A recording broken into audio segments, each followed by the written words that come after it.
गुजरात के अहमदाबाद के बाद में एक सऊदी से प्लेन आ रहा था हाजियों को लेकर के, और वो लखनऊ के आते आते लखनऊ पर जब लैंडिंग उसने किया तब उसके पहियों में आग लगने की खबर सामने आई है।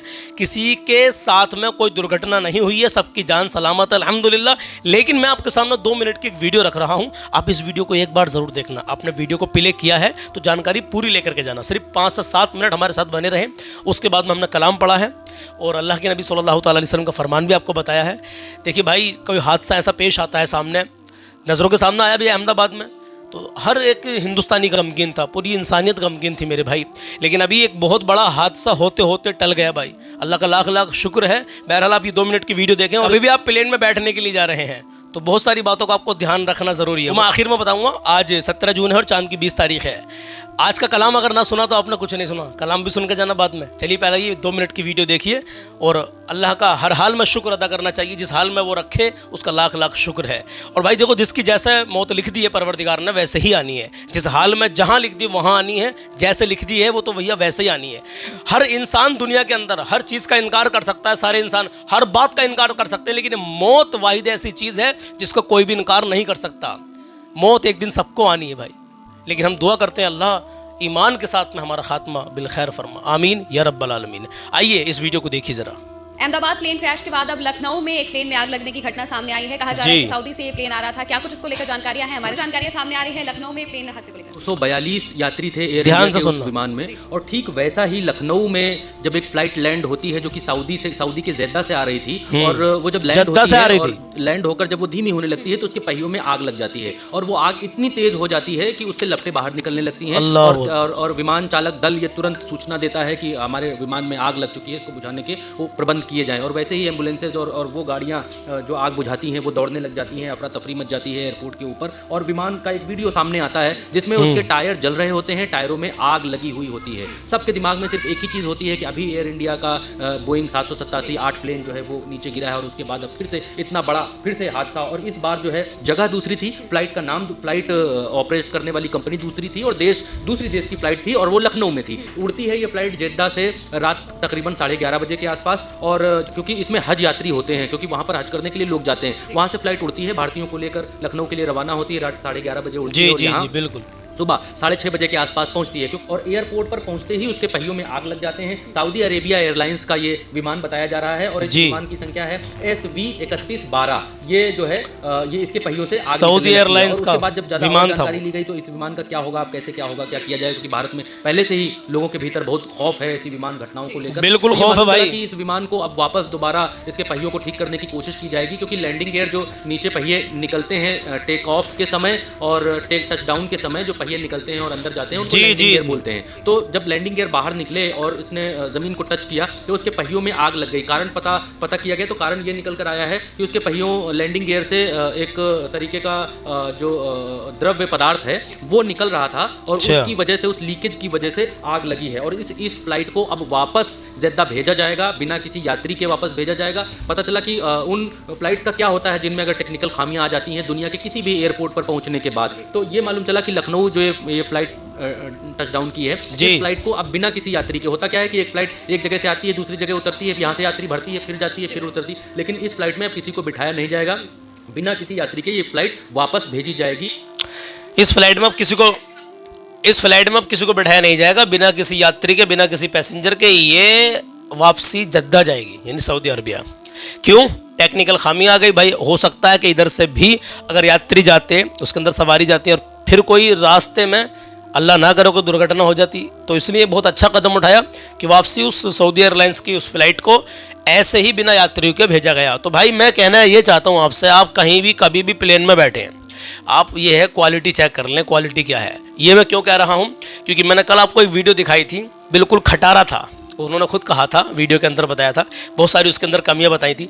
अगर आपको लगे कि हाँ भाई ऐसा कुछ हो सकता है, इस कौन सी कंपनी के, बहुत सारी कंपनियों के प्लेन चल रहे हैं, इंडिगो है अलग है, एयर इंडिया अलग है, और बहुत सारे हैं, मैं सबको तो खैर नहीं जानता, तो पहले पूरी तहकीक कर ले कि किसकी सुविधा सबसे अच्छी है। भाई टिकट का मामला है, एक टिकट 7,000 रुपये का हो रहा है, एक टिकट 12,000 का हो रहा है। अगर आपको जाना ही प्लेन से है, फ्लाइट से जाना है, तो भाई 2-4 हज़ार का मुंह ना देखें, क्योंकि जान बड़ी कीमती है। और देखो यूँ तो भाई जिसकी जैसे लिख दी वैसे ही आनी है। बड़े बड़े VIP भी भैया मामला ख़राब हो जाता है उनका भी। तो भाई देखो यहाँ तो हम कहेंगे, लेकिन फिर थोड़ा सा एहतियात हमें रखना चाहिए। एक चीज़ तो हमारे सामने बस जा रही है, और वो बस ऐसी है कि कहीं भी ख़राब हो सकती है, हमें लग रहा है। एक बस ऐसी है कि वो नई न्यू है बिल्कुल, और अच्छी क्वालिटी की, मतलब अच्छी कंपनी की है या बहुत बढ़िया है, तो एक बार को उसमें बैठ सकते हैं, क्योंकि उसमें भरोसा तो है, चाहे वो भी ख़राब हो जाए। तो समझदार के लिए इशारा काफ़ी है। मैं अल्लाह के नबी सल्लल्लाहु अलैहि वसल्लम का फरमान बता रहा हूँ यार, प्लीज़ जाना मत अभी, जो कुछ लोग जानने की सोच रहे होंगे। तो आका करीम सल्लल्लाहु अलैहि वसल्लम का फरमान सुने। प्यारे आका करीम सल्लल्लाहु अलैहि वसल्लम ने इरशाद फरमाया है कि मैयत के साथ 3 चीज़ें जाती हैं। ध्यान से सुनना भाई, बहुत गौर से सुनना। मैयत के साथ 3 चीज़ें जाती हैं, उनमें से 2 वापस लौट आती हैं और 1 उसके साथ रह जाती है। अब सुनिए, उसके साथ उसका परिवार, उसका माल, धन, संपत्ति और उसके आमाल जाते हैं। उसका परिवार और माल वापस लौट आते हैं। उसका परिवार और उसका माल वापस लौट आते हैं, लेकिन उसके अमाल उसके साथ रह जाते हैं। तो भाई दुआ करें अल्लाह रब्बुल इज़्ज़त हम तमाम मोमिनीन को नेक अमाल करने की तौफीक अता फरमाए, आमीन या रब्बल आलमीन। चलिए मैं आपके समातों के हवाले एक ऐसा कलाम कर रहा हूँ जिसको लिखा है हमारे दोस्त ज़फ़र बज़मी साहब ने, और वो शीशगढ़ के रहने वाले हैं। जी हाँ, शीशगढ़ जिसने नहीं देखा हो, ये बहेड़ी के पास में है। तो माशाल्लाह बहुत ज़बरदस्त कलाम लिखते हैं। उन्होंने, मेरे भाई ने मुझको एक कलाम लिख के दिया और मैं इसको पढ़ने की कोशिश करूँगा। पहली बार मैं इस कलाम को पढ़ूंगा और न्यू कलाम है। इंशाल्लाह आपको बहुत लुत्फ़ आएगा, आपको बहुत अच्छा लगेगा, आपका ईमान ताज़ा हो जाएगा। आका करीम सल्लल्लाहु अलैहि वसल्लम की मोहब्बत में सुन के जाएं मेरे भाई।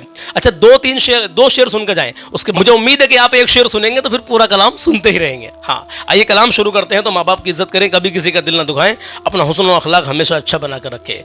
ईरान और एक दूसरा देश और है, उनमें भी कुछ मामला चल रहे हैं भाई। अल्लाह की बारगाह में दुआ करें, जो हक पर है अल्लाह उसको कामयाबी अता फरमाए। और आप सब जानते हैं कौन हक पर है और कौन ना हक पर है। हाँ, दुआ करते रहें भाई।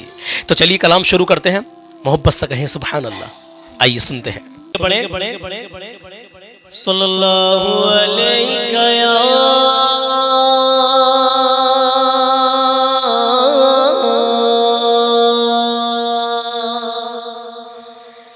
या रसूल अल्लाह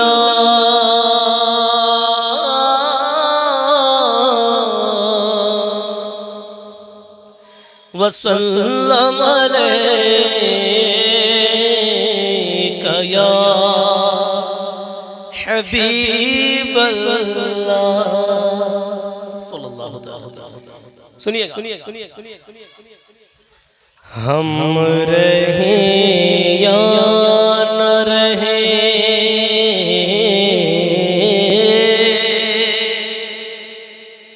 हम रहे या न रहे, इश्क निभाते रहना। हम रहे या न रहे, हम रहे या न रहे, इश्क निभाते रहना। और नात नस्लों की ज़रूरत है, सुनाते रहना। नात नस्लों की ज़रूरत है, सुनाते रहना। हम रहे या न रहे। अब सुने अगला शेर, कहे मचल के या रसूल अल्लाह कि रुत बहारों की हो या आए खिज़ा का मौसम। रुत बहारों की, रुत बहारों की हो या आए खिज़ा का मौसम। अरे जिक्र सरकार के जिक्र सरकार के महफिल को सजाते रहना, जिक्र सरकार की महफिल को सजाते रहना, जिक्र सरकार की। और गुंबदे खजरा से एक रोज ये टकराएगी,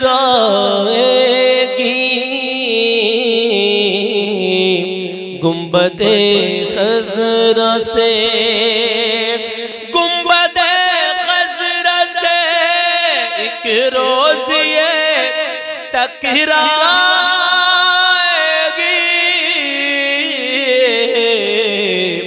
और अपने महबूब को आवाज लगाते रहना, अपने महबूब को आवाज लगाते रहना, जिक्र सरकार की महफिल को सजाते रहना, जिक्र सरकार।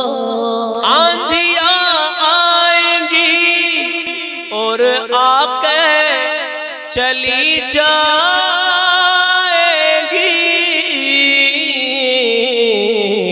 उनकी चाहत के चरागों को जलाते रहना,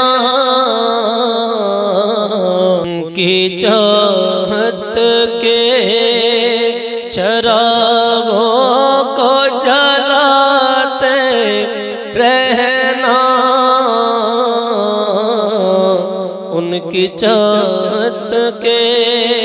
और जान भी तुमसे कभी मांगे अगर इश्क नबी, जान भी तुमसे, जान भी तुमसे अगर जो मांगे कभी इश्क नबी, जान भी तुमसे कभी अगर मांगे जो इश्क नबी। अरे जान हंस हंस के मुसलमानों लुटाते रहना, जान हंस हंस के मुसलमानों लुटाते रहना, जान हंस हंस के। अब मक्ता सुने जो लिखा है हमारे दोस्त जफर बज़मी साहब, सुनिएगा क्या लिखते हैं आखिर में। हाँ तेरे ईमान पे दुनिया की नजर है बज़मी, तेरे ईमान पे, तेरे ईमान पे दुनिया की नजर है बज़मी, तेरे ईमान पे दुनिया की नजर है बज़मी, इसलिए दुनिया से ईमान बचाते रहना, इसलिए दुनिया से ईमान बचाते रहना, इसलिए दुनिया से ईमान बचाते रहना। रहे या न रहे, इश्क निभाते रहना,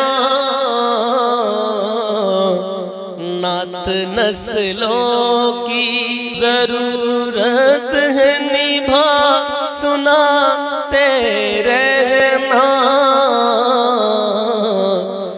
नात नस्लों